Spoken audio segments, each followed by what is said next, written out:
Hello दोस्तों, स्वागत है आप सभी का आपके अपने चैनल दीप हिंदी ऑनलाइन संसार में। आज हम आप लोगों को कारक पढ़ाने जा रहे हैं। कारक संज्ञा या सर्वनाम के जिस रूप से वाक्य के अन्य शब्दों के साथ उनका संबंध सूचित हो उसे कारक कहते हैं। कारक के 8 भेद माने जाते हैं। इनको याद करने का सूत्र है, कर्ता ने अरुकर्म को और करण से जान, संप्रदान को के लिए अपादान से मान, संबंध का की के रा री रे अधिकरण में पर पे, संबोधन हे भो अरे कारक की पहचान। इन्हीं सूत्रों के द्वारा हम कारक को याद कर सकते हैं कि कारक 8 प्रकार के होते हैं। नंबर 1, कर्ता कारक। कर्ता मतलब जो कार्य कर रहा है।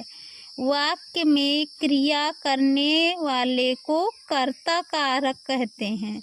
जैसे गौरी खेल रही है, खेलने का कार्य कौन कर रहा है? गौरी। गोविंद पढ़ रहा है, पढ़ने का कार्य कौन कर रहा है? गोविंद। कर्म कारक संज्ञा तथा सर्वनाम के जिस रूप पर क्रिया का फल पड़ता है उसे कर्म कारक कहते हैं।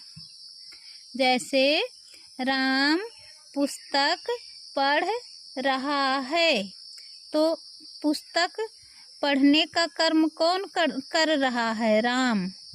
सरला खेल रही है, सरला कौन सा कर्म कर रही है? खेलने का कर्म कर रही है। यहाँ पर कर्म कारक है। करण कारक जिसके द्वारा क्रिया पूरी की जाती है उसे करण कारक कहते हैं। जैसे अर्पित ने अंश को झंडे दिए। अंश को झंडे कौन दे रहा है? अर्पित। यहाँ पर करण कारक है। संप्रदान कारक जिसके लिए कोई क्रिया की जाती है उसे संप्रदान कारक कहते हैं। अर्थात प्रदान करने का कार्य अथवा देने का कार्य। जैसे सुरभि भाई के लिए मिष्ठान बनाती है। सुरभि मिष्ठान किसके लिए बना रही है? अपने भाई के लिए। तो यहाँ पर संप्रदान किसको किया जा रहा है? भाई को। अर्थात यहाँ पर संप्रदान कारक है। अपादान कारक जिस संज्ञा अथवा सर्वनाम से किसी वस्तु का अलग होना ज्ञात हो उसे अपादान कारक कहते हैं। जैसे वृक्ष से पत्ते गिरते हैं, तो यहाँ पर अलग होना दर्शाया गया है। जैसे वृक्ष से पत्ते अलग हो रहे हैं, अर्थात पेड़ से जो पत्ते गिर जा रहे हैं वो पुनः पेड़ में नहीं लग पाएंगे। तो यहाँ पर पत्ता पेड़ से अलग हो रहा है, इसलिए यहाँ पर अपादान कारक है।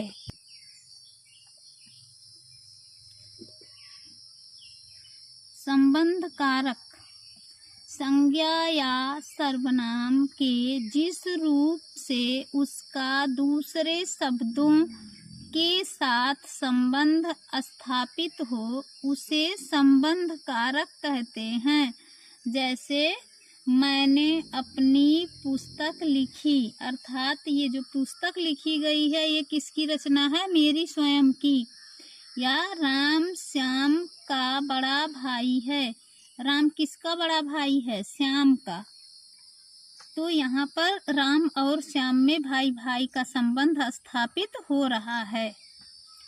7वां है अधिकरण कारक संज्ञा के जिस रूप से क्रिया के आधार का बोध हो उसे अधिकरण कारक कहते हैं। जैसे मैं 3 मिनट में आ रहा हूँ। यहाँ पर अधिकार कितने मिनट का है? 3 मिनट का। मेज पर पुस्तक रखी है, पुस्तक कहाँ रखी हुई है? मेज पर रखी हुई, तो अधिकार आपका कहाँ है? मेज पर। इसे अधिकरण कारक कहते हैं। संबोधन कारक, संज्ञा के जिस शब्द से किसी को पुकारने का बोध हो उसे संबोधन कारक कहते हैं। जैसे शीतल इधर आओ, शीतल को बुलाया जा रहा है तो इसलिए यहाँ पर संबोधन कारक होगा।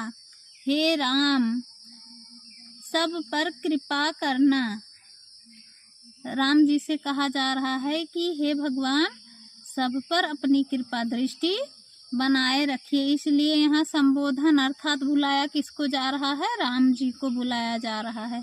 इस प्रकार कारक के 8 भेद होते हैं। यदि आप सभी को हमारी वीडियो पसंद आए तो लाइक व सब्सक्राइब करना न भूलें। धन्यवाद।